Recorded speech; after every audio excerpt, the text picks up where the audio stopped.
इयत्ता 8वी आज पाहत आहोत आपण मराठीमध्ये उपघटक चालला आहे आपला 3.5 वचन.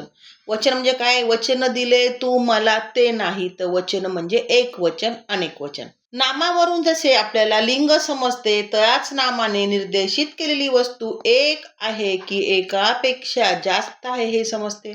नामाच्या ठिकाणी संख्या सुचविण्याचा एक धर्म असतो, त्याला वचन असे म्हणतात. वचन या शब्दाचा अर्थ बोलणे होय. मराठी भाषेत वचने दोन प्रकारची आहेत, एक वचन अनेक वचन, सिंग्युलर प्लुरल. वचन भेदामुळे नामांच्या रूपात होणारा फरक. नामाचे जे मूळ रूप असते त्याचे एक वचन असते. नामाचे अनेक वचने रूप बनविताना त्यांच्यामध्ये काही प्रत्यय लागतात आणि मग ते चेंज होतात. तर पहिलं पाहूया पुल्लिंगी नामाचे अनेक वचने. राजा हा कोण आहे? पुल्लिंग. त्याचं अनेक वचन काय होतं? राजे. फळाचं फळे, कुत्रा कुत्रे, आंबा आंबे. म्हणजे आकारांत असेल तर ते काय होतात? ते एकारांत. पुढचा नियम, अकारांत खेरीज इतर सर्व पुल्लिंगी नामाची रूपे दोन्ही वचनात सारखीच असतात. देव देव, इथं अकारांत आलं ना, उंदीर उंदीर. फोटो फोटो, इथं ओ आलाय. गहू गहू. ठीक आहे. पुढचं, स्त्रीलिंगी शब्दांचे नामांचे अनेक वचन. वेळ ती वेळ त्या वेळा. भिंत भिंती, म्हैस म्हशी. अकारांत स्त्रीलिंगी नामाचे अनेक वचन. आकारांत होते. य नंतर ई आल्यास उच्चारात यचा लोप होतो. आता गाय य आलाय, त्या गायी होईल किंवा त्याचं गाई असं लिहिता. सोय सोयी किंवा सोयी. हे नियम वाचा 2-4 वेळा, पण यांची मोठी सारी लिस्ट पाठ करून टाका. लिस्टच पाठ करून टाकायची, कारण याच्यामध्ये अपवाद पण असतात. मग त्यामुळं अपवाद आपले नियम जरी पाठ केले तर अपवाद शब्दांमुळे आपले नियम चुकू शकतात.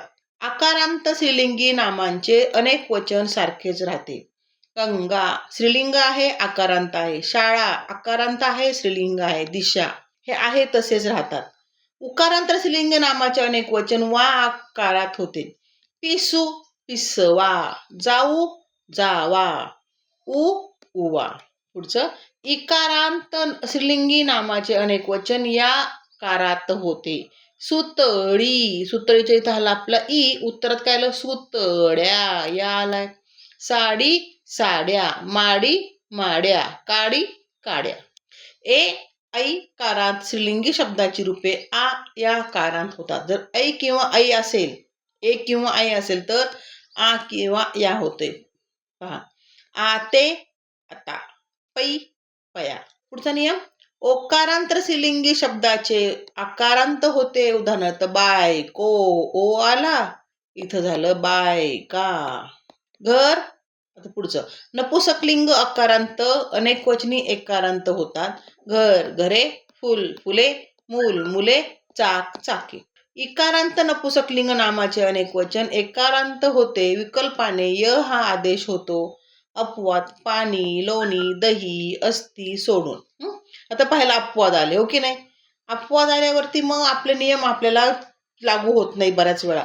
मोती मोते, मिरी मिरे, उ या उकारांत छोटा उ किंवा मोठा असलेले नपुसकलिंगी नामाचे अनेक वचन एकारांत होते. क्वचित प्रसंगी वेकारांत होते. उदाहरणार्थ वासरू, उ आला, वासरे ए आलाय. गळू गळवे, इथं आला वेकारांत. लिंबू लिंबे, पिल्लू पिले. पुढचा नियम, एकारांत नपुसकलिंग नामाचे अनेक वचन इकारांत होते. याला पहा अपवादाला पुन्हा. सोने रुपे शिशे तांबे. उभयवचनी दोन्ही वचनात येणारे शब्द, उदाहरणार्थ वकील आणि इंजिनियर. हे दोन्ही पण एक वकील अनेक वकील, एक इंजिनियर अनेक इंजिनियर, दोन्हीमध्ये हेच राहतो सेम.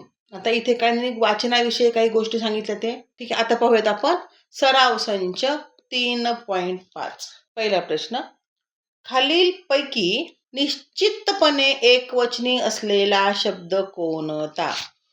भाषा दिशा सभा. पहा, ती सभा त्या सभा, एक दिशा अनेक दिशा, एक भाषा बोलते ती दोन भाषा बोलते. हे अनेक आणि अनेक, एक आणि अनेक दोन्ही मध्ये चालतात. तर वेळ वेळ पाळा, वेळा पाळा, म्हणजे हे कंपल्सरी, हे निश्चितपणे कोण आहे? एक वचनी आहे. पर्याय येणार चौथा.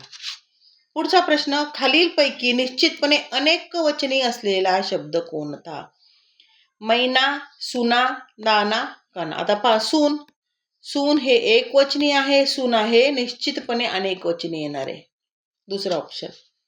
डोळे या अनेक वचनी शब्दाचा एक वचनी शब्द पुढीलपैकी कोणता? डोळे, डोळा. पुढील वाक्यातील अधोरेखित शब्दाचे एक वचन कोणते? कोण आहे? मोती. मोतीचं काय पाहिजे आपला? एक वचनी शब्द आहे, एक वचनी मोतीचा आहे. अनेक वचनी मोत्या येईल. हो की नाही? गुंफू मोत्यांच्या माळा, तुझ्या गळा माझ्या गळा. हे पहा, तू भाषा चांगली सुधारायची असेल ना तर मराठी गाणे सुद्धा ऐकायचे, मराठी भजनं ऐकायचे, पोवाडे ऐकायचे. पुढचा प्रश्न, पुढील पर्यायातील उभयवचनी शब्दाचा पर्याय कोणता? उभयवचनी म्हणजे दोन्हीकडे सेम असेल. माळा, फळा, शाळा, वाळा. उभयवचनी पहा, शाळा ही स्त्रीलिंग आकारांत आहे. शाळा हे दोन्हीकडे शाळाच चालतं. म्हणजे दोन्ही वचनांमध्ये चालणारा शब्द काय? शाळा. फळा, फळाए, वाळा, वाळे. आणि माळाचं होईल माळ, एक माळ अनेक माळा. पुढचं, पुढील पर्यायातील निश्चितपणे अनेक वचनी शब्दाचा पर्याय शोधा. विळी, विळ्या, कळी, कळ्या, नळी, नळ्या, तळी, एक तळे अनेक तळी. ठीक आहे, काय नाही, अनेक वचने कोण आहे इथे?